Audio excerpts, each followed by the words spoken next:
Alright, we're just going to say the bracha. Baruch atah Adonai Eloheinu, melech ha'olam, asher notat Torah. Blessed are you, Lord God, the King of the universe, who gives the Torah of truth and the good news of salvation to his people Israel and all the people through his Son Yeshua the Messiah, our Lord. Amen. Amen. Well done. I see your voices, huh? Yeah, like that is naughty. Okay, let's go to Deuteronomy 17. Expect to the future all over again. Seriously. Right. Okay, so if you remember, the parasha of Shoftim started with speaking about righteous judgments, okay, and that was basically giving what God said, right? Remember, I touched very quickly on, Yeshua said, judge not or you will not be judged. It seems to be the case where people go into situations where we look at other people's lives and we just judge them and we say, no, you're not allowed to. But if you bring God's word into a situation, that's not you judging, that's telling them how God sees it.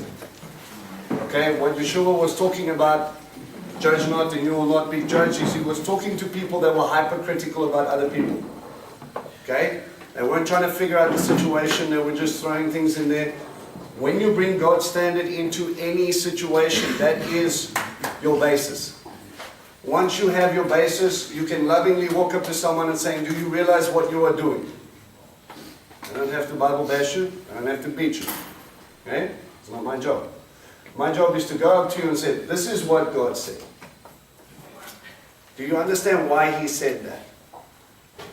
Hopefully help them understand, expound on it and say, this is what it is. And with everything, you have to ask the question. If you don't fully understand it and you read it and God gives you a verse, what's your baseline? Why would a loving father tell me to do this? It's either to protect me from what I want. Like we said before, sometimes the worst things God can give you is what you ask for. Right? Or he's to protect me from damaging someone else. Okay, so I have to be very careful. When I bring God's standard into things, it's there with the right heart. I'm not here to condemn you. I'm here to tell you what your Father says. And he says you're going to walk after him, you're going to love him right, you're going to do all these things for your benefit, for his glory. He gave you these things not because he needed you to know that he's right. He's right anyway. He gave you these things to keep you safe. Okay? So you bring in that righteous standard. Alright, 17 verse 1. You are not to sacrifice to Adonai your God a cow or sheep that has a defect or anything wrong with it. That would be an abomination to Adonai your God. Why is that a problem? Surely you just want to put, maybe the sheep has 3 legs, you want to put it out of its misery, right? Isn't that because it's supposed to be set apart? Well, let's set apart anyway. I've dedicated to God, so what's the problem? You keep quiet. Me, I know you. Yes, sir. The holy God and what you bring to him should be pure and holy from him. Okay, what does holy mean? Separate from the world. So, but if I separate it to him, then it is holy.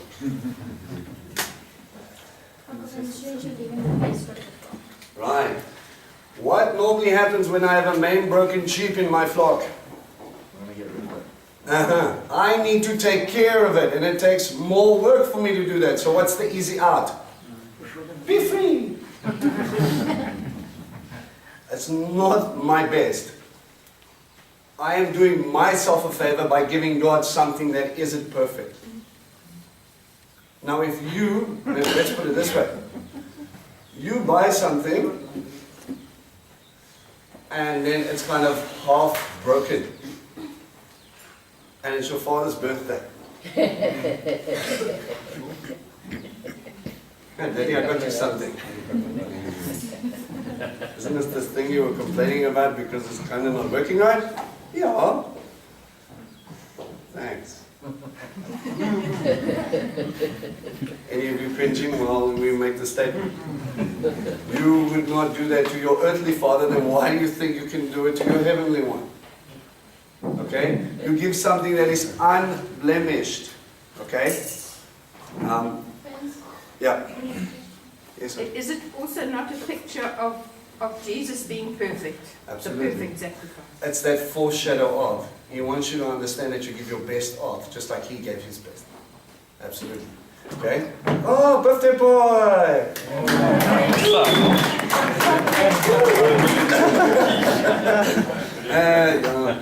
No embarrassing all for you right now. Result. So many birthdays. Right. It says, you don't get rid of your useless, your broken, your maimed. You give your best of to God. Okay, you want to honor him, you want to lift him up, okay? And it's about looking at something that's perfect. And to realize something that's unblemished means that I have to examine it. It's called a sacrifice because it costs you something. It's not a sacrifice if you just,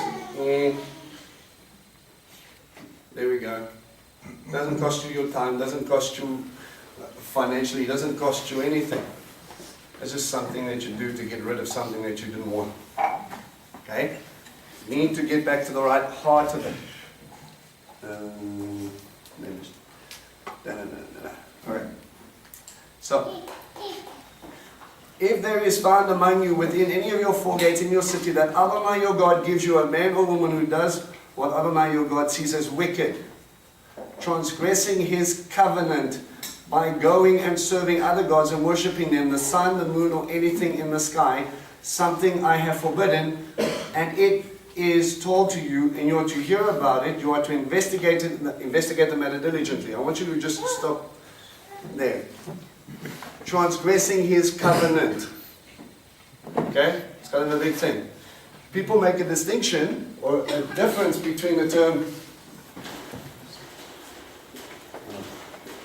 covenant and Torah. Okay, roughly translated in our modern day, well, Bible equivalent is law. Okay, that's a bad translation. Okay? What is a covenant? An agreement. Contract. Okay? I entered into a covenant with my wife. Okay? I agreed to be her husband. I agreed to love her, for better or for worse. I agreed to be there for her. And this is my symbol of a covenant. Okay? It is between two parties. Alright? The way this covenant is broken up is that it's someone higher, as in a king entering into a covenant with a lower people. You cannot walk up to the Queen of England and put your feet on her table and says, alright, I'll give you 5 hours of my day, and you just give me Southern England. She's going to laugh at you and go, please get out of my office. Alright?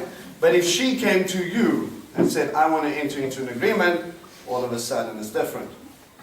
God, who is higher, comes down to a lower, and he says, alright, I've got a contract with you. I want to enter into an agreement, but here are my stipulations. And when you look at these ancient covenant agreements, number one, it always starts to stipulate between the two parties. Then it starts to go into your terms. This is a basic outline, and these are the little nitty-gritty things that come into it, and then they give a summation at the end. Okay? You go in and God says, I'm the Lord your God who brought you out of the land of Egypt. Who are you? Israel, Jacob. This is what you're going to do. Highlight reel, 10 Commandments. Okay? It works like this. If you study your Torah, okay, and you look at idolatry, you realize that there are other paragraphs citing what an idol is. Right? Is it now adding to that, or is it now something completely different? Right. It says it's exactly that. He expounds on what he's already given. So that if I go to someone and I say to them, don't, okay, let me put it to you this way. You've been studying here for some time and I say idolatry. You automatically should go back to what God said is an idol and be able to understand those points. But if you don't understand what God said, you come up to idolatry, you don't understand that he's linking that one verse with 3 or 4 other paragraphs. Okay, this is the heading, these are the subsections explaining that heading. Is that making sense? Yeah. Alright, these things get broken up. Okay, it is in a very normal understanding of a way that you can just break down each and everything and not just give you everything all at once. I can look at the 10 Commandments and realize that is the summation of all things. Okay? And as Yeshua said, if you don't do this out of love, what's the point? Okay? Are you guys with me? You understand it? Right? When we look at this covenant, there is always something that they have to do. Remember, time and time again, there'll be a sacrificial animal, or there'll be something to cut into flesh. If you think of Abraham and his covenant, the term is you cut a covenant. It is sealed. Okay? Whether it's in circumcision or whether it's through a sacrifice, there will always be something sealed in flesh. Okay? Let me retract that, because if you look at the Ten Commandments, it was cut into stone. Okay? So there was always something cut into. Alright? So you've got this, and you've got this Torah. Well, while we're here, very quickly. For those of you who have been here for a while, what is the root word that comes from Torah? Huh? No. Yara. 10 points. Okay. Yara. Okay, this in Hebrew is called a shoresh. A shoresh means if it sounds similar, it comes down to one basic root word, the beginning word, and this is how it works. See, it's got similar letters. Okay? So Torah comes from the root yara, which means what? Instruction. No. It's an, To hit the mark. Okay? It's taking an arrow and aiming for the bullseye. To cast forth and hit the mark. My intention is to nail it dead center. To hit perfection. What is perfect? Is man perfect? No. Is God perfect? So therefore his instruction will be perfect, like it says in Romans, right? Romans says what? Someone help me out here. What is pure, holy? This is the verse that tells you what to think about. Is it- Which law is one of them? I'm talking about Torah. It's pure, holy, We're in Torah. Again, while the brain tank is busy looking. It says, therefore the law is holy and the commandments holy and just and good. Holy, just, and good. It is perfect. Okay? New Testament reference. Okay? If the Word of God is not perfect, then Yeshua would not be perfect. Because according to John, he was Word who became. I know I'm going a little fast here, but you guys follow me. Alright? Some things you should know, but new people, don't be shy. If you don't understand, just shout. Alright? So he says, I'll cast forward to hit the mark. This comes from law and instruction, because a teacher is a moreh for a man, or morah for a female, and this should rather be rendered instead of law as instruction. God gives you an instruction, it's always an invitation. Will you obey? Will you do this? A loving Father gives you an instruction. The difference between an instruction and a commandment is the intent. Okay? Like I said, Daddy tells you, Yosh, I say, please take out the black bags. He gives you an instruction. Now you're either going to lovingly listen to Daddy and you're going to help him because he's tired and he asks you to do something, and you will see reward. Love of a father, sometimes pocket money, whatever your stipulations are. Or you feel oppressed by big old mean Daddy who keeps on telling you what to do, and he's always shouting at me, telling me to take out the trash. You see, you will decide whether God is giving you a harsh command or whether a loving Father is giving you instruction. It's all about your heart. He either loves me or he doesn't. If God loves me, if he's there for me, if he cares for me, if he tells me this is good for me, he's giving you an invitation and he's saying, please. You know, it blows my mind. God, creator of all things, comes down, squeezes himself into time and space, and he begs you, please, obey. Please. If you do this, there will be blessing. Let me show you how I will love you if you just walk with me. But if you want to run away and do things your own way, you're on your own plane. You're doing it your way. You are out there doing your thing.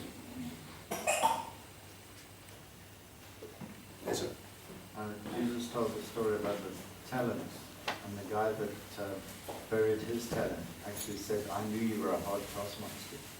So it's the attitude between the two. We have a choice to make. We either love God, and in that love, we honor Him, and we walk with Him, and we listen to Him, and when we don't understand something, we give Him the benefit of that doubt, because He's kind of God after all. I mean, I've been around long enough to realize something that I thought He was wrong about, He was actually right about. No, you obviously don't know what you're talking about, God. Bah! Ah, now I understand why you told me to do that. I wouldn't have had that scrape me if I had listened. See, we want to negotiate because we don't want to let go. Control is what we want. That's a difficult thing, guys. This is something that happens over time. To let go and to follow God and to trust Him completely. Those of you who have been married a really long time, it's difficult, right? You go through and they say, well, the first 7 years are the hardest. Guys who are not married, I don't want to scare you, it's one of the best things you will ever do. And I'm not being cheeky. I love my wife very much. Okay? But it is hard. And those first 7 years, you will learn about each other, and you niggle, and you go through this push, pull, because now all of a sudden you're bringing 2 units, and you're squeezing it now into one. And it's no longer how you used to do it and how you used to do it, now it's how we are going to do it. Your identity, your thoughts, your way, and all of a sudden it changes. God pulls you aside and He says, all right, what are we going to do about this?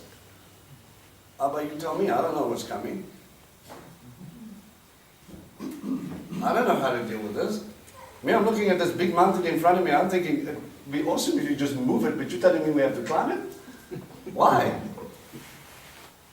Or maybe if I move the mountain, the army that's crossing on the other side is going to see you.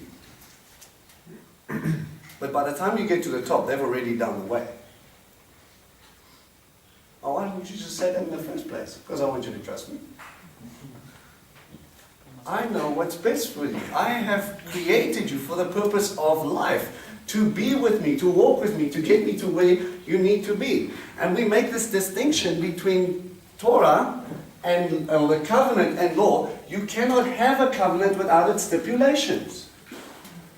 That's like wearing a wedding ring and saying, I don't have to love you or honor you and obey you. The stuff that I said afterwards, before I got the wedding ring, I'm going to have to fulfill those things. Doesn't mean that once now that this is on, I can act like a Muslim. I will get beaten and I will be divorced very quickly. You go live for you after you married, you learn that you are going to be fighting an uphill battle. But when you slowly start to build up your wife and you live, the two of you together, and you walk along it together, you realize that this companionship is worth more than anything you could have done by yourself. Abba's there, and He wants you to go into this, and He says, if you find anyone in your gates that's transgressing this covenant by serving other gods, remember, I am the Lord your God who brought you out of the land of Egypt. First command. It's not, I am the Lord your God, stop. I am the Lord your God who brought you out of Egypt. I saw you when you were crying, I saw you when you were enslaved, I saw you were in bondage, and Mitzrayim, Egypt literally means bondage. But for this place it was about a place, but for us you understand that sin is bondage as well. And He freed you from your sin. He freed you from your own mess. And He brought you up and out. So why do you think it's okay to go back into your own mess again? Why did I save you? Now you want to go back to Egypt. Torah is full of this story. You brought us out here to die. Let's go back to Egypt. You brought us over here. There's no water. Let's go back to Egypt. You brought it up here. Let me give you a New Testament reference. They come out and there's persecution. Oh, let's use Peter. He's a fantastic illustrator. I love him because he gives me hope. If he kept on going forward and then he goes, God calls him out, like as a disciple, He explains to him, and now a disciple very quickly is someone who gives up their life for 7 years to come and follow after a rabbi. A rabbi is a term that was given out of respect for people who have given their life to teach God's word. Okay? This doesn't mean teacher, it means exalted one. Alright? So this exalted one who comes out, he understands these things and he says, all right, my job is to train up more disciples. A disciple, a talmid, is a student. And they give up for 7 years. They come and they sleep next to him, they eat with him, they watch him, they see how he interacts, and then listen to his interpretation of the word.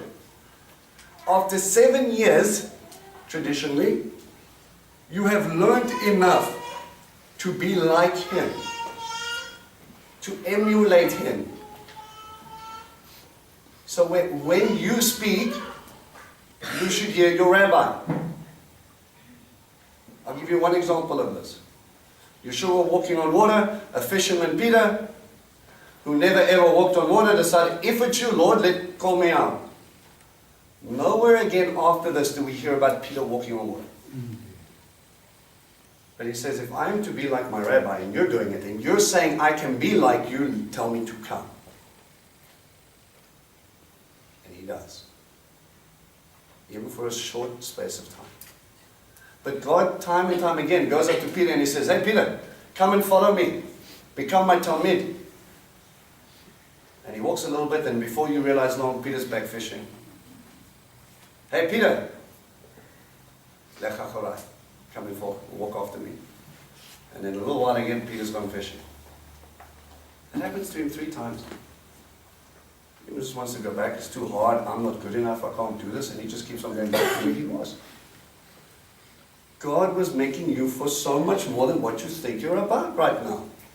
You don't see the end. This is the man who stands up on temple staircase and he talks to the entire community about the Messiah whom they just crucified. And yet he denied him to 3 nobodies? Really? Servants and gatekeepers, and yeah, aren't you that oak? And also, you sound like a Galilean. Not me. Denies him 3 times. What changes? Ruach HaKodesh comes into his life. He finally makes the decision to actually walk like his rabbi. And he stands up and he goes, you know what? My rabbi says, don't fear man. Fear the one who will come and destroy not only body but your soul. And he called me, man. God looked into my life and he said, come be like me. Let it sink. Be like me. Emulate me. The Word made flesh, the essence of a covenant, comes in and the Word calls you. So you can live like what? The world? Or live out the Word?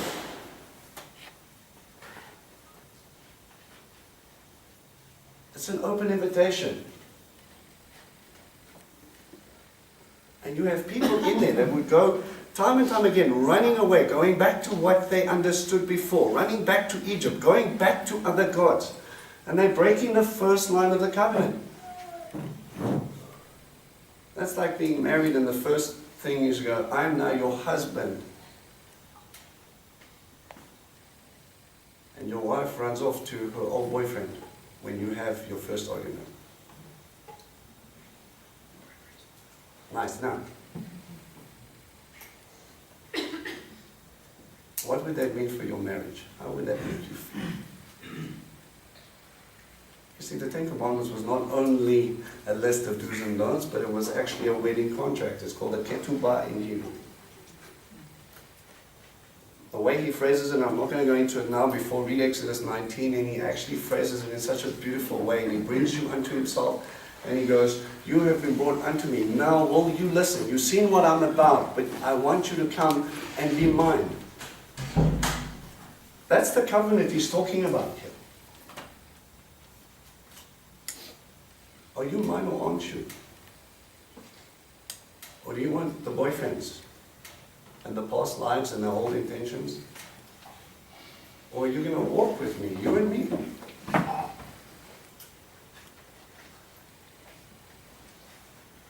He says, within your gates, a man or woman who does not what Adonai your God says is wicked transgression is coming by going and serving other gods and worshipping them, the sun, the moon, or anything in the sky, something that I have forbidden. Okay, when it says here, it says, then you are to investigate the matter diligently. It comes from another word. Hebrew Lessons 101. It's called the drash. Okay, if you do a little bit of Hebraic study, you'll see something which is a commentary on a term. It's called a midrash. Okay, the midrash says, the midrash Baruch. Some rabbi would say, you know what, this sounds very familiar to what Amos said, or what he really starts to understand is this, and he gives you, he expounds on it, and he gives you a little commentary on it. That's what midrash is. Okay, but a drash is also something else. Okay, high grade class of these. The rabbis teach that there are 4 different levels to every verse. So you study it and we read it, and what we normally read in the plain sense, give me the Hebrew please. Plain sense. Bashad. Oh, you got that in your notes or? I saw you look up.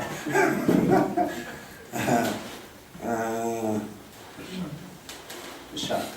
Okay, that literally just means in the plain. What you understand in the plain sense. And he got up and he picked up a cup. Ta-da! Literal, basic, in your face translation.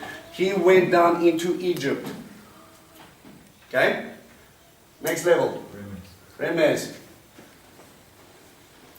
Remez is what? A hint alluding to. Give me an example, please. Mention of the proper land. Okay, explain. Like when Yeshua was tempted, Hasatan comes and says, "I want you to make this bread, this rock bread." And he says, "Well, man shall not live alone, but the bread that proceeds of the mouth of the Father." So he's referring to Deuteronomy chapter 6, where it talks about Torah, following God's commandments. You need to, it's not just your physical that you need to feed, but your spiritual man. Right, did you guys get that? Did you hear it? Okay?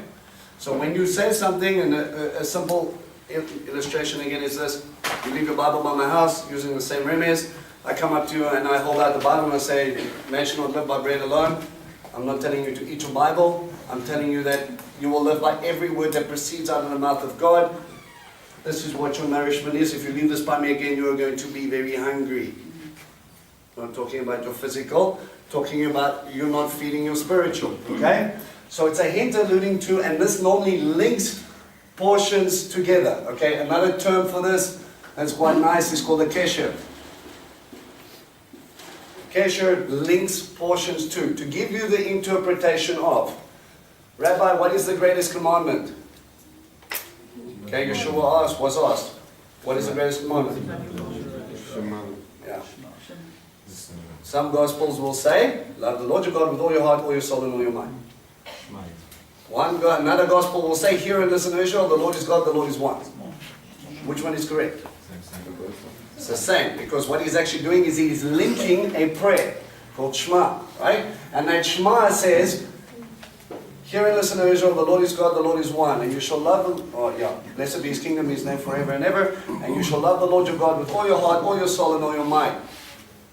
And then it carries on about teaching children, it's about mezuzah, it's about keeping covenant. Everything in its fullness is there. He's citing a prayer, not just the one line, because otherwise, one gospel writer got it wrong. We don't understand the way he taught. Next one. Drash. Okay, what we're talking about, and what is a drash? Inquire. Seek, search for. And how do we search? Like a man. No, like crazy, like you're looking for it. Like you really want to know. Yes, it says, what? No, that's how they checked it. Like a mother who's lost his child. Oh, beautiful. Okay, it says you search the scriptures like a mother who's just lost her child. You don't know the answer? Go back and look and look and look until you find it. You will not stop until you do. You will not rest until you do. I don't understand. It's got some link here by Amos and I don't understand Amos, so therefore I close and I ignore. How badly do you want to know the truths of God? Those who are able to stand up and make the discussions with people who come in are those people that have gone and searched and searched and searched and let the Bible, let God speak for himself. I don't understand what this means, Abba. Pray about it. Go back. Pick up a commentary or two. See what things they can open up so that you can look again.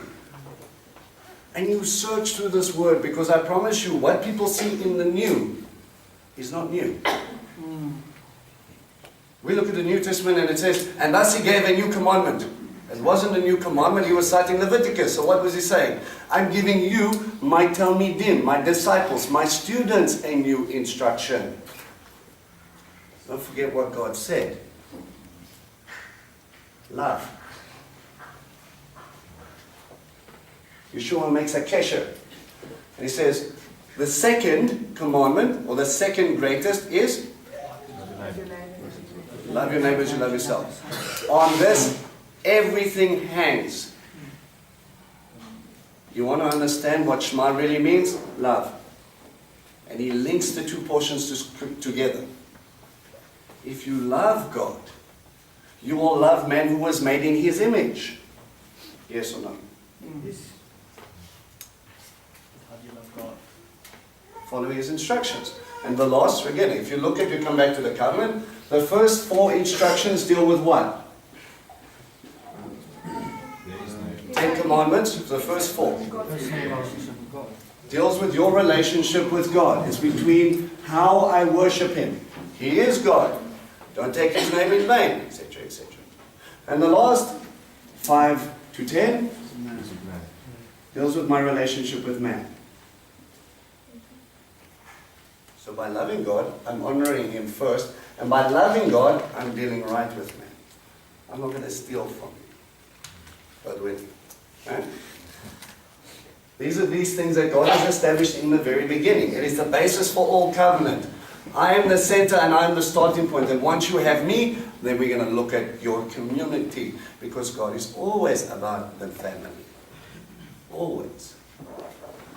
And you go in and you cannot find this. So he says, when you investigate, understand that, Raj, search out the truth. Hunt. You know that Vanessa chick, she's really crazy, right?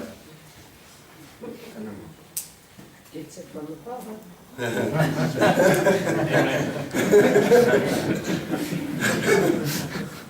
Now, I could tell you something about little Nesia, but you as a righteous judge should go, okay, put it at the back. That's not true until it's confirmed. And I'm going to go and hunt out people. And I'm going to question and cross-reference and dig. And I'm going to look until I decide that what someone told me about Vanessa is true. Not true. There's something in Hebrew called Lashon Hara. It's an evil inclination. It's an evil tongue. An evil speech. We get caught up in what people say and do. And did you know they did this? I just can't believe they did this. I thought they were so nice. Is this conversation building them up? Is this conversation breaking them down? Well, you have a choice to make, you see. If you are not 100% sure, do this thing. Home. Just because the way you see it right now, that might not necessarily be true. Until you find out why that person did this. We never stop to ask why. And they were there, and they had just looked like there was tears, and they were crying, and it was obviously Jared's fault, because Abby was in tears.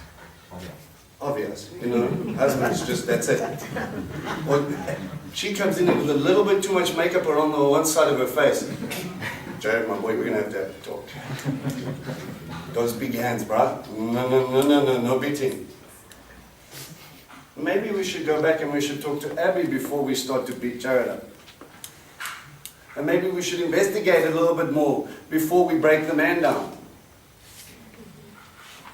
We don't spend enough time making midrash. We never investigate.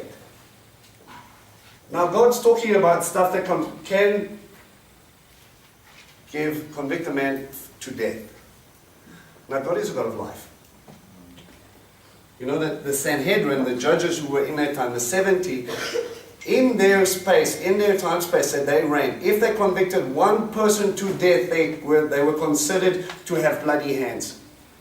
If it happened once, in a space of 10 or 20 years, I can't remember, it was a ridiculous amount. If there was one death sentence handed out, they would always err for mercy. Always. Look at the heart change. Yeshua, they brought him an adulterous woman. They said she was caught in the act of adultery. It's funny, I didn't know you could do that alone. Where's the guy? He was a rabbi, he wasn't part of the Sanhedrin. So what conviction do you want from a rabbi? Take him to the judges. They were trying to trap him. But Torah says we must kill. Everybody knows that only Rome has the authority to inflict the death penalty. So if I say death penalty, they're going to kill me. I know. That's what we want you to say, so we can get rid of you. You're annoying. There were so many layers to this where they were trying to trick him. Where was the investigation? Where was the mercy? What did Yeshua say? Those of you who are without sin, cast the stone. You see, the people who investigated, who were eyewitnesses to this, they were the ones who went out. And once you were stoned, and this is how they would do it, they would bind your hands and bind your feet, they would take you off to a cliff face and they would throw you head first, knock you out, or kill you on the fall. You know, we see this action of stoning, everybody pick up bricks and we line them up with the king stingers and we hope to see how many you can take before you drop. It's not the hard. God doesn't want this, but this person in their arrogance, in many cases have chosen, I don't want you, I don't want your God, I want all the blessings, you can keep the rest. How brave are you to stand in God and tell him you can take his instructions and you'll just take all the benefit of staying there? If you really wanted to, if you didn't want to be there, why didn't you just leave? No, because we like it when God's here. Just in case when we're in trouble, we can reach out and grab him. But you don't want to follow him. He's not a genie. You want to rub the lamp and go, okay, I need you to do this, this, and this, and then you put him back on the shelf and you're done with him. It doesn't work. You cannot do that to your spouse. I want you to act like my wife, but only 3 days a week. The rest of the time I want to do what I want. What about me? What about my relationship? What about us? I mean, you're just too clingy. We're kind of married. One flesh means clingy. You can't really get away from the one flesh part, guys.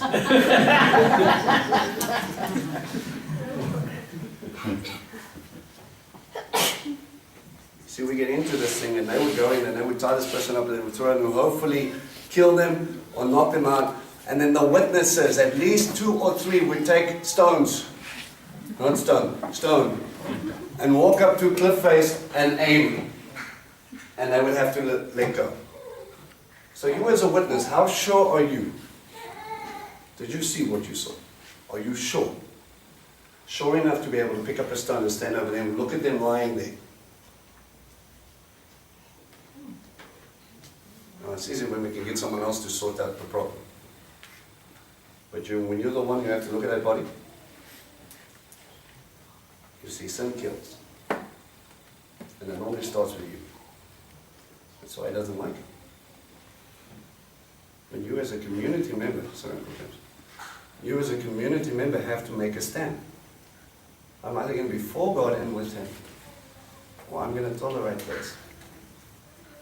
And my question to you is, if we tolerate it, how long will it be before other people are acting like that? How long? What happens if that was your kid? What happens if you saw that first action and then your kid started aligning more with this group of people? Do you want them Remember, God's about eternity.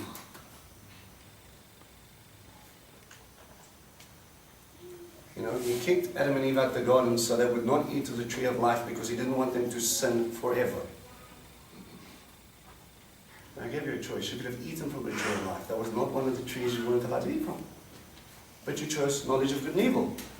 But before they go in and they eat of that, get them out. Because I don't want them hurting forever. I don't want them broken forever. I want to fix them. I want to put them right. Witness after witness, stone after stone. And then the community in agreement would bring stones and they would do it. What would it look like by the time they're done?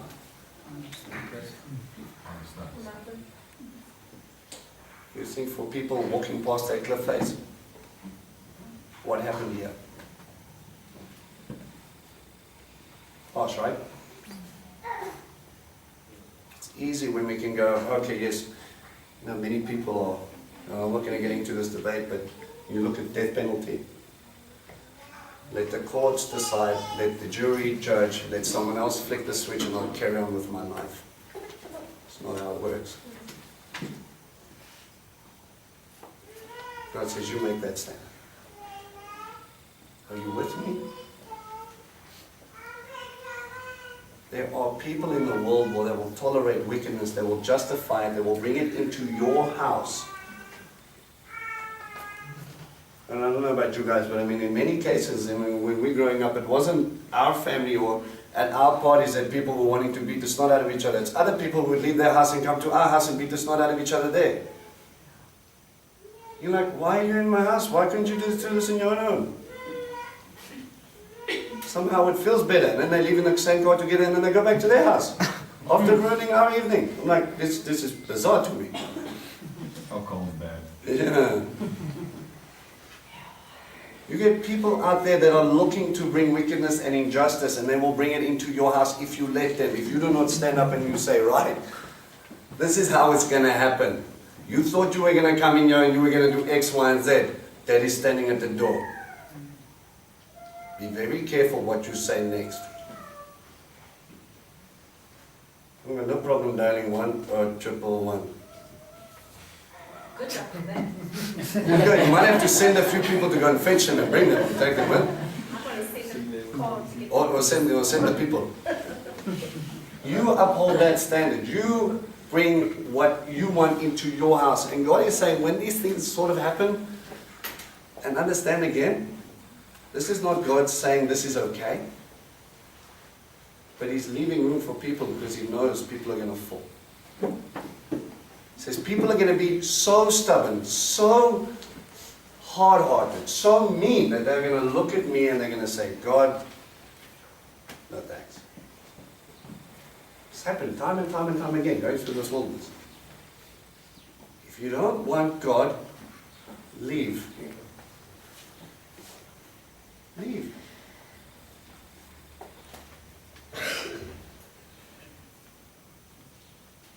Sounds mean, right? How many people are sitting in churches, sitting in synagogues today that want the relationship with God but do nothing? Why are you there? People want the best. Yeah, you want that talisman. But I was in church. But you see, what was that one quote? The guy was doing something funny in the movie. I think it was, what? I forget the name. Christian movie. The guy says, yeah, no, I'll see you in church.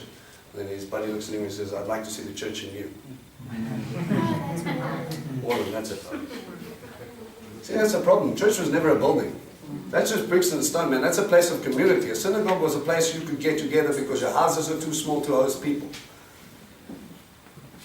What God's community was that He says, I will dwell in and among you. Like the Holy Spirit. Here first. Here first. In your house. And when you come together, where 2 or 3 gather in my name, there will be. Why do you have to feel God in church or in a synagogue when there's more than 2 or 3 in the family? He should be in your home. And you get together and it becomes about community. It becomes about the greater family. That I can look, as long as my family's needs are met, maybe there's another family who's struggling, I can look to them and we can go, we can help them. We can do this. We can encourage. We can teach. We can lead. It's about God's people. You search, you look, you investigate, you give the benefit of the doubt. He told that adulterous lady, even though she was guilty, he never says you were not committing adultery. He says to her what? Go and sin no more, or something worse will happen to you. You are losing your eternity for stupid things. My plan is to save you forever. My plan is to bring you back into a garden Eden where God will walk with you and dwell with you and talk with you, and you will sit in a place where it's perfect. New body, new heaven, new earth. That's the whole point. To get us back to the beginning, except the tree of life will be in us. You know what I mean by that? The parable of the seed of the sower. Okay? He goes out and Yeshua said that parable, he throws some seed out and it was hard ground and it was thorny ground and it was that. What was the seed? The Word of God. And if you look at a seed, everything that is in a seed is encoded in what it's going to grow. I'm not going to plant a watermelon seed and expect millies. I will be disappointed. What is programmed in that seed? What is programmed in the seed of God? What does it say in Torah about His Word? It brings what? Life. I put before you blessing and curse of life and death. Choose life. That's what He says. So by following God, there's life. So if I eat of that seed, Yeshua, and I believe it, you will live for eternity, yes? Be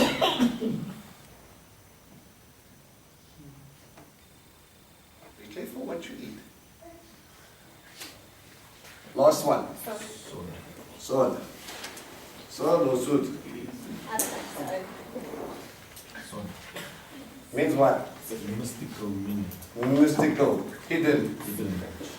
Okay? One quick thing, Yeshua tells them to cast the net on the right side, but Master, we've been fishing all night, we didn't catch anything. And they cast it on the right side because it was Yeshua, and they said, oh, let's give him the benefit of the doubt, and they picked up a net and it was about to break. How many fish did they get? 153 fish. What does that mean to me? Right, if you look at the gematria, you know gematria? Okay, every ancient alphabet has a numerical value, right? A equals 1. B equals 2.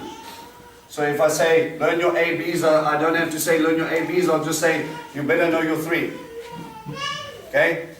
The mark of the beast is 666. His name will add up to the numerical value of 666. Okay? It's gematria, it's how it works. Okay? So what they've done is they've looked at this and they've gone and they said, all right, what is God saying? What is Yeshua saying? If He's a consummate teacher, and He's saying, all right, why 153? Why not 147? Why not 212? Why not 5? Because when you look at the gematria, it spells out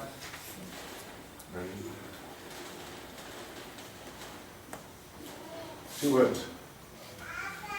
Ani Elohim. I am God.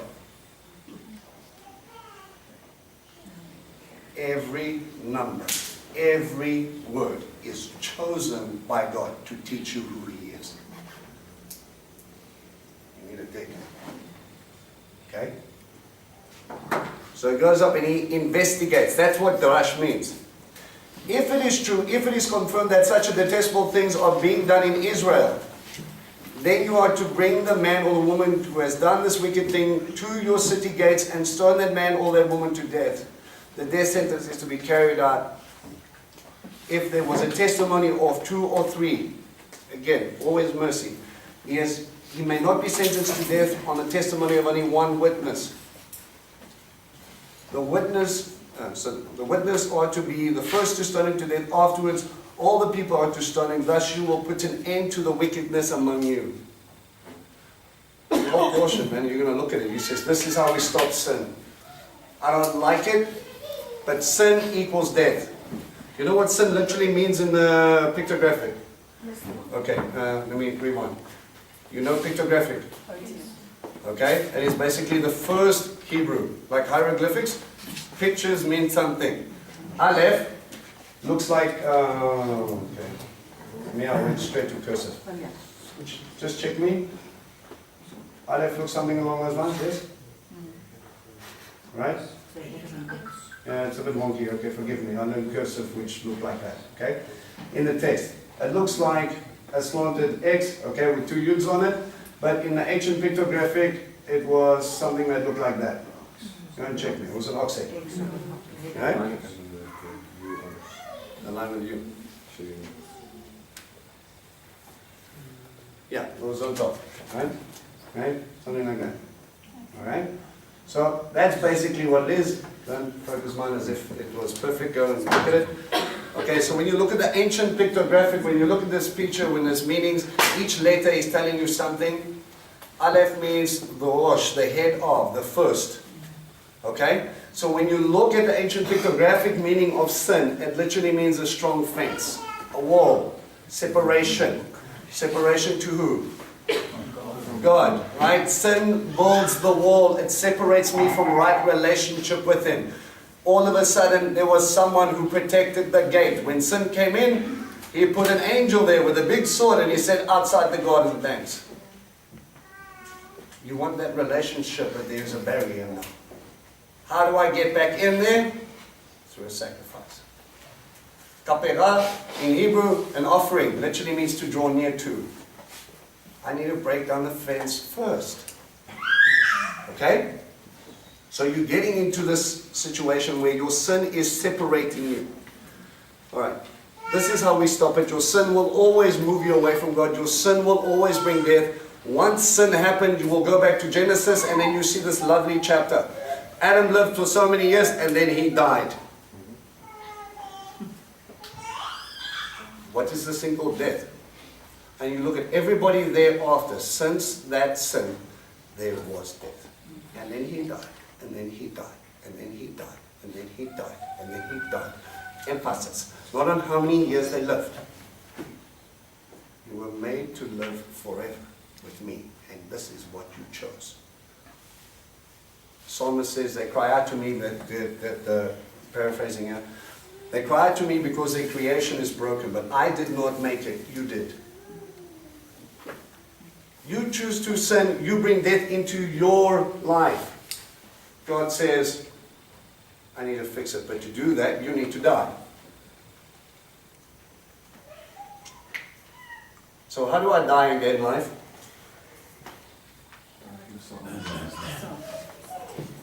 Die unto self.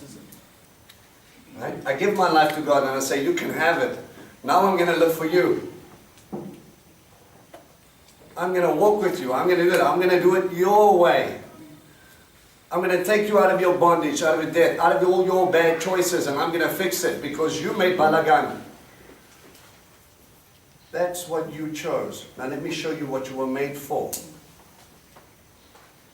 And God has been so busy fighting, working so hard to save us from ourselves and save us from our own choices. You know, I wish I could blame Hasatan for everything, but we do a pretty good job of doing stupid things all by ourselves.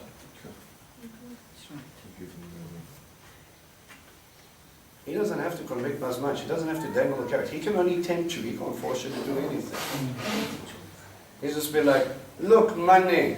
Money, money, money, money, money, money, money. I mean, you're like him sometimes. We get stuck into this process and then we get fixated on that and God said, didn't I make you for more than this? You're so busy looking for comfort. You forgot about the kingdom. You're just starting to ring with things that Yeshua is saying. Seek you first the kingdom and its righteousness, and the rest will be given unto you. Your first priority has always been God. A side note of this perfect relationship, of this relationship with you and Him together, going to where you should be, being molded together, you and God in a marriage. Oh, and by the way, I'll take care of the other stuff. We get so focused on the other stuff that we forget about the relationship. Listen to me, if you are working so hard that your wife does not know you or doesn't recognize you anymore, it's a good thing to stop. I don't know how you tell you this, God's not going to tap you on the back and go, well done, my good and faithful servant. Your 401k is really cool. He's going to look at you and he goes, I gave your wife and a family. What did you teach him? What I learned from Daddy was that he worked really hard and we got cool things. Is that it? Yeah, when he really wanted to be happy with us, he bought us nice stuff. Can I tell you how to really impact your children's life and your own life? And everything comes down to the same thing? Let me let you on a secret. Every relationship, you with God, you, your spouses, your children, all come down to one beautiful little truth.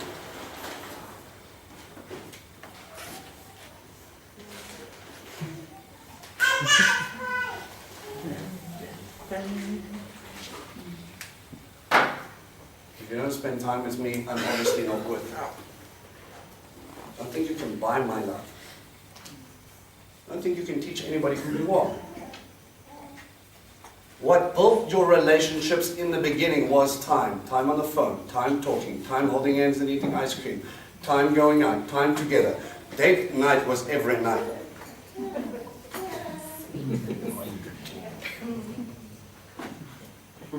So if you want to know God, but you give him 5 minutes a day.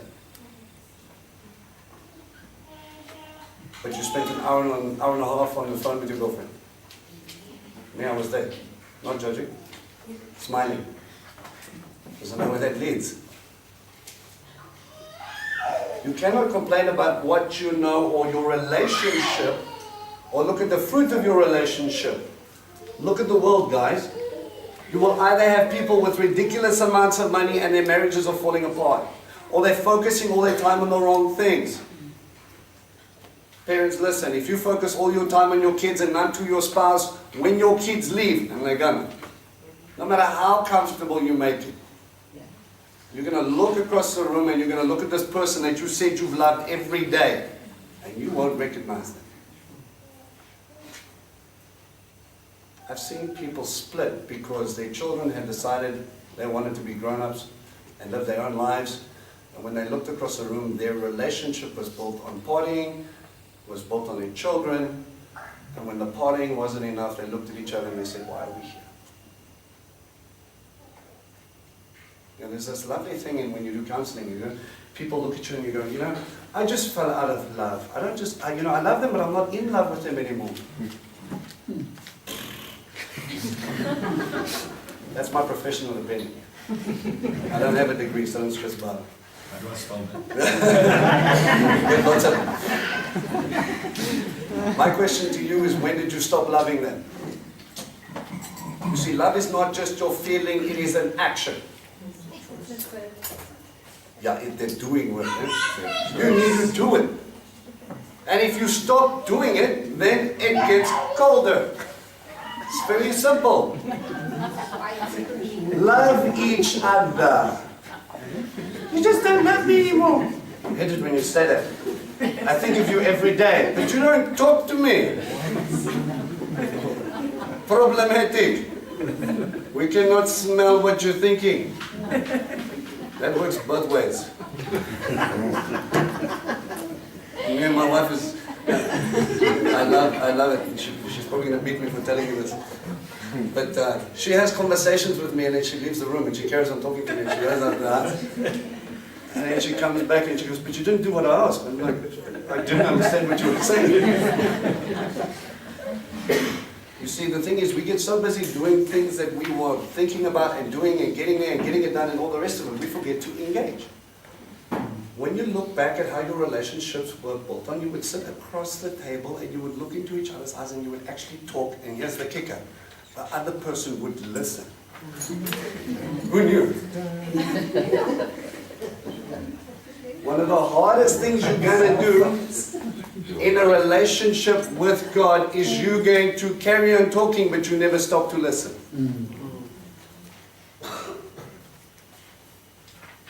You need to invest time. You need to sacrifice pieces of yourself to give to that person. I promise you now, I've seen it. I've experienced it. You cannot be a good husband unless you spend time with God first. You cannot be a good wife unless you spend time with God first. It's just not going to work. You need the love of God in you when you have children. You do. They will push you in ways you never knew possible. Said so loudly when you're talking to the next thing. Again, it is one of the best things you will ever do, but it is hard. You need to invest in them, but you need to be invested in. You can't give and give and give and not be poured in. It makes you empty and grumpy and moany, and you just don't understand where you are because God's trying to pour into you, but you're not taking anything. How are you being filled up? You're not. So you empty yourself on behalf of other people, but you're not getting anything. Also, a life lesson. If you think you're going to get that sort of thing from people, you're wrong. God has to pour in so that you can pour out. But there's a balance. Don't waste your energy on things and stuff and other people's list of I can't do. Spend the time in relationship with God. Spend the time in relationship with your spouse. Spend your time in your home first. And then, if you have, you and your wife can decide if you want to go out. You know, it's a sad thing to see people get involved in church ministry. I'm not knocking this. They give their life to God, and somewhere along the line they forgot that God created family first before church ministry, and all of a sudden they get divorced because of church ministry. Why? Because they're so busy being about God, they forgot what God gave them. So busy about the organization and the running of the organization, they forgot about the people. You can get stuck chasing your tail on a whole bunch of stuff, and you can ignore the things that God gave you right in your hand. Your husband, your wife, your children, they are gifts from God. Trust me.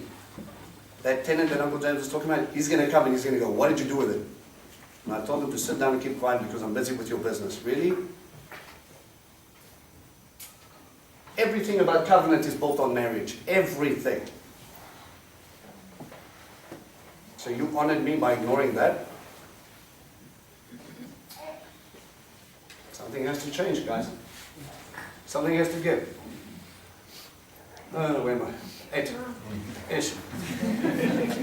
If a case comes before you at your city gate which is too difficult for you to judge concerning bloodshed, civil suit, personal injury, or any other controversial issue, you are to get up and go to the place which Adonai your God will choose and appear before the Kohanim and the Leviim, the priests, and the judge in the office at that time. Seek their opinion and they will render a verdict for you. Okay? Priests' jobs are not only to make sacrificial or sacrifice and those things, they're also there to give the verdict between people. They understand that this is part of my job. You will then act according to what they have told you. Then they're in that place which Adonai will choose, and then you are to take care in acting according to all of their instructions. Do me a favor.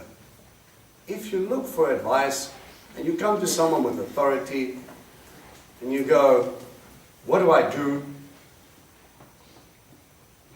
Actually listen and put it into place. You know, one of the hardest things that I learned is I ask God really hard, and I was sitting and praying. I don't like to do anything without God's stamp of approval. So we paid off the one car and we were praying, Abba, what do we do? Do we need a new car? No, Lord, I don't think we need a new car. Let's just carry on as we are. But Abba, unless you tell me to get a new car, this is what we're going to do. The next day my wife's car was stolen. So I'm like, okay, Abba, thanks for the confirmation. We need a new car. He took away my choice. We had to get one. Baruch Hashem, everybody else was fine. So Abba, what car? I own my own business, so what I want is this is what we can afford right now, but in 5 years' time, I've seen the business finances go. I'm not going to put my wants in the place of what we can afford in the long run, because I know Abba knows what's coming. what car? And he eventually tells me, that car. And it's a car that's fairly new, so I couldn't test drive it, I couldn't even touch it, I couldn't see it. I looked at it on the computer screen. Okay, Abba, if this is what you want for me, just let me touch it. The next day, drove past the place. The first time, the thing had been launched like 3 or 4 months before. There it was with a big bow on it. So I'm like, okay, done, sealed, delivered, that's the car. You know, I had to struggle for a little bit just to stop and think, you know, God told you what car, why are you fighting with him now?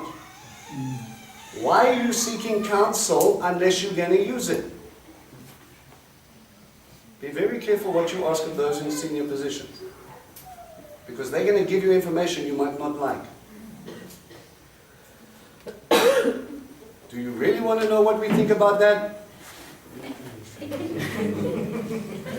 Do you really want to know? Are you sure? It is your job to listen, ask why, and use it. This is what God says. It is an invitation. But listen, if you don't want to listen to the instructions, you're only going to hurt yourself. Verse 11. In accordance with the Torah, they teach you, notice. In accordance with the Torah, they teach you. You are to carry out the judgment they render. So it has to be based in God's word. Not turning aside to the right or to the left from the verdict they declare to you. Anyone presumptuous enough.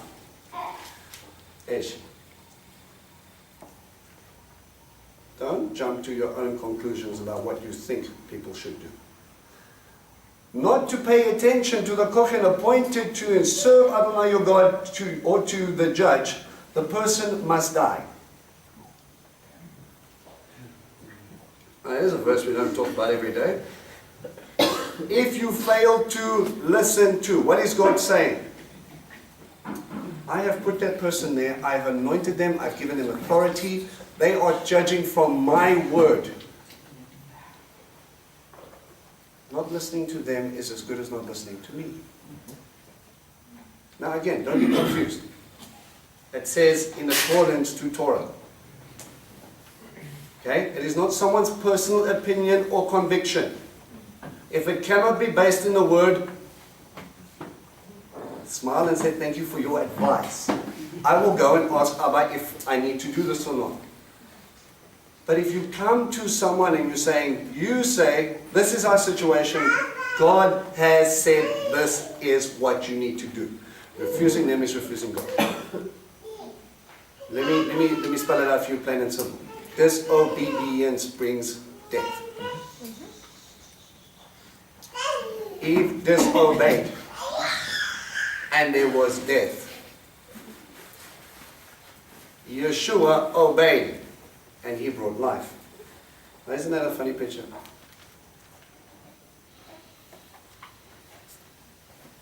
It's a very simple thing. Guys, today we get stuck in the place, and this you must understand. You have the very Shekinah of God sitting there with them. You have a glowing tent. You have these people standing in there, and they can go up to Moshe, or they can go up to Joshua, or they could go up to... These are the guys that are supposed to bring the authority of God. Today, unfortunately, it is not... There is, and I'm going to say this very carefully. Please don't get me wrong here. Sadly, today, not every person who studies theology understands the calling that it requires. You become a pastor, but some choose it as a profession, not as a calling. Are you hearing me? I'm very careful. There are guys out there that have this calling on their life. They studied as best they can, and they're doing as best as with what they know. That's what they're doing. They're out there serving God. We might disagree on one or two things, but that's what they're doing. As best as they understand. That adjustment is busy taking place. God is fixing things that people have misadjusted. But some people go there because it's a good job decision. Pastors get paid well. I work maybe 3 days a week. And some man, after me studying And again, I'm nervous about this because when I studied, I wanted to study something. When I got into it, when I looked at seminaries and things like that, out of 66 books of the Bible, the most I found was a place who taught 11. Most of them were letters, the epistles. You cannot understand the entirety of God. And only you're studying a sixth of what He's given you. How does that work? It doesn't work. Anyway, that was my concern. That's my issue. Okay? But they have been taught to run organizations and stuff that is necessary for the size of the churches and things like that are going. How to counsel, how to prepare sermons. That's what they get taught. And when they get there, some person gives them a seal of approval and say, there's your piece of paper, my boy, you are now an authority of all things God. Me, I get concerned. Surely God is the one who should give that seal of authority. And if He's given that seal and authority, and you see it in someone, you see the truth, you hear the word, you've checked the fruit, surely then if you ask advice, it might be good for you to listen. Today is a slightly different context of what we're looking at over there. They had the very presence of God dwelling them. You need to test to see if the Ruach HaKodesh, the Holy Spirit, is truly in the person you're seeking counsel from. And then do me a favor, maybe they have enough insight or have discernment because, not because they're clever, not because they studied, not because of anything of themselves, but maybe God stepped into their little ear and said, this is the problem. But Abba, if that's the problem, then it says here in Exodus that this is what we should do. And then maybe He can look at you and go, this is the problem, isn't it? How did you know that? I didn't think about it like that. Where did you get that from? No, Abba told me. It says here in Exodus 12, this is what the problem is. This is what you need to do according to what God said. Do you see the difference? It's not some person coming to you and you're seeking counsel and they're giving you advice. Please, by all means, listen to them, but don't take it with all authority. Not until you test it. We have to test everything and everyone, me included. If I cannot take it here, and this is what God said, and I tell you something contrary to that, am I asking you to listen to Vince or are you listening to God? If you tell me listen to Vince, meet me downstairs. Make a mess. Tell me. When the Israelites were, from the Hebrews, were at the Mount Sinai, God wanted to speak directly to them. But Yes. they didn't want, that was too much for them. It was too intense. So I think also in situations we can seek counsel from God, but sometimes it's either there's too much noise or whatever. So then God helps us, He knows where we are. So He brings people into our lives to help carry that message. But it will be the same message that we would have gotten from Him. So if we do get some advice, we can always, we can ask for confirmation if our faith is weak in that place, or if we're not sure because there's so much noise.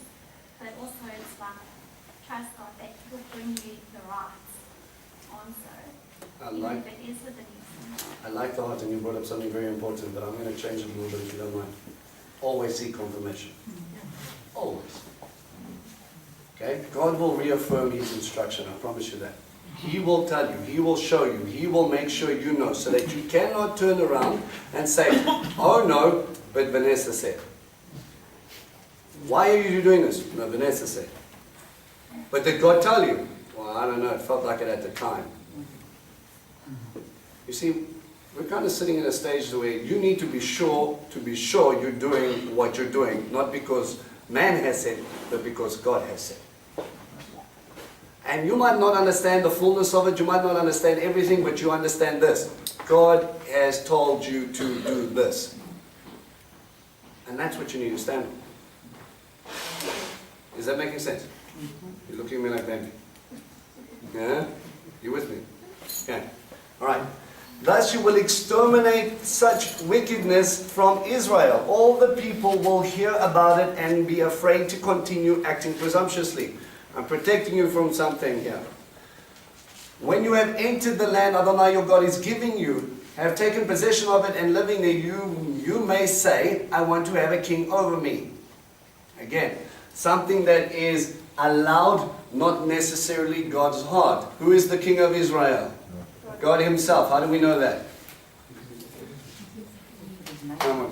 Yeah, give me scripture. Don't come here with your This opinion. was Samuel, but they asked for a king, and he went to God. He was sad about it, and the Lord said, "Don't worry, they haven't spared you, they spared me." Mhm. Samuel, in the time when this is going to happen, we want a king like the Goyim, the Gentiles. It means out of covenant people. We want to be like them. First mistake. You have a king who is eternal that shakes heaven and earth at your beck and call. Because he loves you, because he cares for you, because he's here at you. And if you cry out to him, he rides across, Deuteronomy, I will ride across the heavens to come and help you. And you want to be like them. To me, it's like choosing evolution against creation. You want to descend from monkeys? Because it makes more sense to you. Me, I came from the image of God. You want to be a monkey. You don't understand. Okay, if you want to go there, that's your belief system. Why would you choose that? Of all the grandeur things to be written on your tombstone, descended from monkeys. Still monkey. Yeah, still monkey. And I'm sitting here going, you are spurning your birthright because it makes sense to you here. Even though you have to invent stuff for it to make sense. You know, I don't know whose faith is greater, them or ours. It's pretty hardcore, but they have to believe some serious stuff about some things they don't know anything about to be able to say that that's truth. Okay? You're sitting here and they go, we want to have a king. And he says to them, really? You want to be like them? Okay, I knew this was coming. Samuel's like, did I not do a good enough job reflecting you? Am I doing something wrong? Okay, his sons were. And then I said, don't worry, they're not spurning you. They're rejecting me, their king. Okay? So we know that that was the case. It says, like the other nations around me, in that event you must appoint a king, the one whom Adonai, your God, will choose. So we have a couple of stipulations here. Okay, so you guys are hard-hearted, no? This is what we're going to do. Don't choose someone who you think will fit the bill. What was the problem with King Saul? It was man's choice. He was man's choice. Why? Why did they choose him? He was great. Yes. Oh yes, let's tick that Hollywood boxes, eh? Tall, dark, handsome, strong. You're loving the story. I can tick, tick, tick, tick, tick. Cast the perfect Hollywood A-list boyki. When you're a people that run around and your average man height is about 5 foot, King Saul was probably just a little bit taller than me. And he stood head and shoulders above everybody else. Nice thick hair, big. You'd pick up people, throw them across the room because they were only this big. Okay? They chose him and God says you need to be careful. Alright? He must be one of your kinsmen, this king you appoint over you. So here's another stipulation. He must understand where he comes from. Why? He doesn't bring in his gods. Doesn't bring his gods in? Because if you... Okay, let's put it this way. You all are, we might pretend Hebrews and we're all living in Israel and we've just been pulled out of Mitzrayim and we've been pulled into the promised land and God has put us there, right? So he looks at you and then he goes, all right, import for me someone called Nebuchadnezzar. Babylonian king who believes he's God's and he believes he's all powerful and awesome. And you bring him in and maybe he's 6'7" and whatever. You bring him in and he's got all he's handsome and all the rest of it and they put him into power. How is he going to govern a nation? According to himself, according to what he knows. Right. What he wants, how he wants to, while he's writing his story. But if you bring someone out who understands from the beginning and the creation of the nation of Israel, how are we going to govern? Hopefully. You should be looking at, well, this isn't my nation. This is God's nation. That should be your first base of point. He brought us out of Egypt.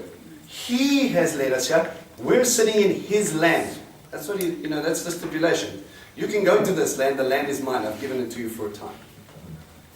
You mess around, you leave. This is my land. Eviction notice.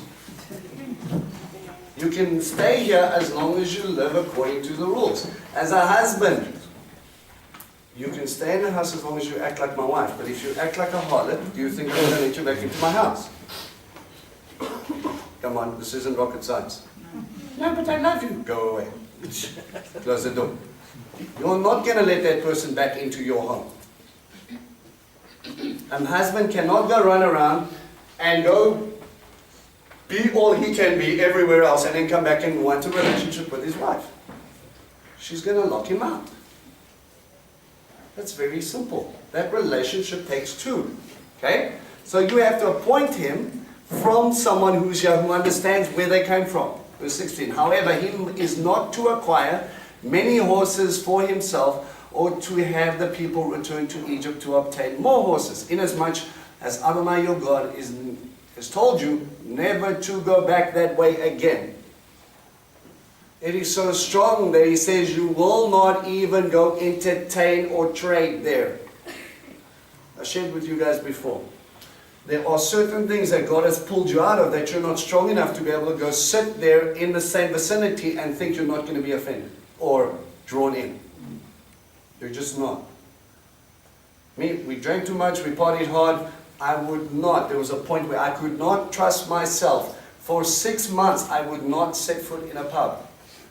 Because it was never one beer. No matter what my intentions were, no matter how I wanted to, and oh, don't worry, we can talk about God, but I'll have a drink while we're doing it.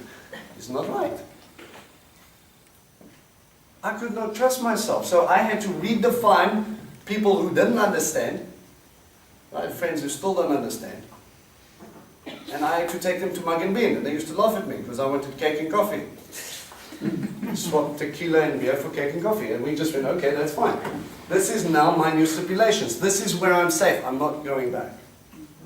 But listen to the heart of this. Why do you want to? If it was that great, why did you cry out to God to save you in the first place? You guys were having such an awesome time being all you can be in the world. What was it that told you, or was something inside knew something was missing? Something was broken. It's not just all about stuff. I was 25 years old, staying in a 2 million rand house, driving a Lexus IS250, and I was at the box, and I was a business owner. And I was empty. And I was broken. And I couldn't understand when I have things that people aspire for their entire life. My dad worked his entire life, and he could not buy what I have bought at the age of 25. Why was I so unhappy?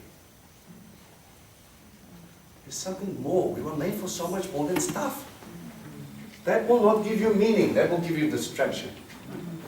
And you can distract yourself as much as you want. I promise you, you're still going to sit in your bed, whether you're with someone or not, and it's going to be late at night, and you're going to end up there sitting there feeling empty, and you don't know why. Anybody ever had that? It's because God's not there. You were created for more. And you want to go back to Egypt, and you want to just, oh no, let's open up friendly relations. Let's get some horses. What's so bad about getting a horse? It says, take this thing. Horses pull chariots. Chariots breed arrogance. Because now it's my army. Now it's me defending my land. Now I will take the best and the best and the best, and you will bow down to me, and look, I can negotiate with Pharaoh, and I can go over there. And you build up your kingdom, man, and you let me know how that works out for you. Solomon made balagan because he opened up trade in many places like that. Let me tell you, there was a portion in 2 Samuel 8 verse 4. David goes and he conquers a section, and he hamstrings 1,700 chariots. He takes the horses, right? He captures 1,700 chariots and he hamstrings their horses. Now this doesn't mean chop off the legs and another horse can't work anymore. They cut it in a way so that it can't run. War horse, not to farm horse. He understood the Torah.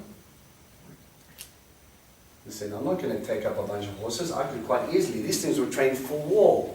All I need is, I take these chariots, I go put them in my shed. Man, anybody who comes out against me now, oh, now you've got problems. It is not your arsenal that will save you. May I get concerned when you see a lot of the IDF guys today pat themselves on the back because they are the most war-ready nation on the planet. God's busy teaching them that, you know, through many miracles and signs and wonders, that there are sections that you cannot protect yourself from. But don't get so stuck up in what you can do that you forget that it's God who's the one who does everything. Okay? So don't even go back to Egypt. Don't even act like them because you cannot handle it. Don't go there, right? Where am I? 17. Likewise, he is not to acquire many wives for himself, so that his heart will not turn away, and he is not to acquire excessive quantities of silver and gold. You know who we're talking about. Yeah, you know, the amount of wives, and he did it for many reasons. Remember, in that time at custom, the bigger the harem, the more powerful you were in a worldly perspective. But he wasn't there to represent the world, he was there to represent God. So you would literally marry a sister of Pharaoh just so that you can have trade. So now we get good discount on our horses and some of the nice cotton and things like that that come from Egypt, but now I have to deal with this lady who's pining after her Egyptian gods. In Israel, next to the temple I'm building. Never mind all the other. It was a ridiculous amount. Wasn't it like 700 wives or something like that? Never mind the concubines. It was a ridiculous amount. He was poor. Thankfully, yeah, the discernment there. Knowledge without poor. Yeah, and then you get a whole bunch of other stuff. You see, God put these things in place because He knew what you were like. He knew once you're in that situation, that is what's going to trip you up. He already foresees it. And we know how it ended for him. Read the book of Ecclesiastes for me. Everything is useless. It is worthless except what? Pursuing God. It's all vanity. It's all pointless. It's all stupid. This is what we believe. The end of his life, and he writes down and he says, my last will and testament, I lived for me and it was all useless. The only thing that's really important was God and me studying His Word. Now, if He is supposed to be the wisest man on earth, and He's telling you to study God's law, His instruction, His Torah, why do you think you know more? Prophets are made to gain everything. Yeah. Right. When He has come to occupy the throne of the kingdom, of His kingdom, He is to write a copy of this Torah for Himself in a scroll from one of the Kohanim and Leviim use. Okay, so one that is kept safe, that hasn't been copied by people we don't recognize. Okay, remember, it is copied by scribes, checked, rechecked. Broken telephone does not work in this case. The Essene community, the guys who copied the Dead Sea Scrolls, before they would write the name of God, they would go ritually immerse themselves 7 times before they wrote the name of God. And then they would retire the pen for the afternoon. His name is holy. You know that the Dead Sea Scrolls that they found, that were copied over 2,000 years ago, and what we have today is 99% the same. Why is God preserving this thing? We can't say, people have said, you know, you've gone over time, and how do you know it's the same Bible and all the rest of it? Go and do some studies. God has allowed finds to happen to reaffirm truth when people have doubted it. I have a little pendant on my neck that I got from the Israeli Museum. They found this little scroll. It was rolled up. It's now open up. It's got the Aaronic blessing on it. May the Lord bless you and keep you. May make His face shine upon you. And be gracious to you. May lift up His countenance and give you shalom. This was found over 3,500 years ago. We have archaeological evidence all over the place where Scripture is used as we read it today. I mean, we've got slight variations, guys. When you look at your translations, don't get too hung up. Because Hebrew is so complex. Okay, there are some that are just plain balagani. Okay, and they just put in stuff that they're not supposed to in certain cases. You know, but that's like one piece. The problem they have is when you translate literally, you miss the hidden. You miss the letters. Okay? This is the problem. If I translate it, and I'll give you one example. Yeshua said to about Herod, you tell that sly fox. Literally. Okay? So, what it actually means is you tell that nincompoop. It's a lovely Hebraic idiom. Or you can say, the Torah was written, or the Ten Commandments were written by the finger of God. It's a Hebrew idiom for the Holy Spirit. So if the Holy Spirit is written, what do I write? Do I write the finger of God as it's literally written, or do I allude to something that's hidden? You've got to stay true to the text. These guys have a tough job. This is why you need to dig. Where does that word come up in Hebrew? How is it phrased? What does it mean? What could it mean? What is it surrounded by, and when was it first mentioned? It's not easy. But he takes this thing and he says, you are to copy the scroll. Now that could mean the entire Torah, or that could mean Deuteronomy. Okay, I personally believe it was the entire Torah. It is to remain with him, and he is to read it every day, as long as he lives, so that he will learn to fear Adonai his God, and to keep all the words of this Torah and these laws and obey them, so that he will not think he is better than his kinsmen. Pride is a big problem. When people tell you you're awesome, over time, the problem is you start to believe them. So you're a king, right? Do kingly things. What are you you're acting like a normal act. Just because you are normal. God has lifted you up and put you into a position to reflect him, not you. And so that he will not turn aside either to the right nor to the left from the mitzvah. In this way he will prolong his own reign and that of his children in Israel. So if you're not going to do it for you, do it for your kids. That's the first face value. Second thing I want you to listen to that portion is,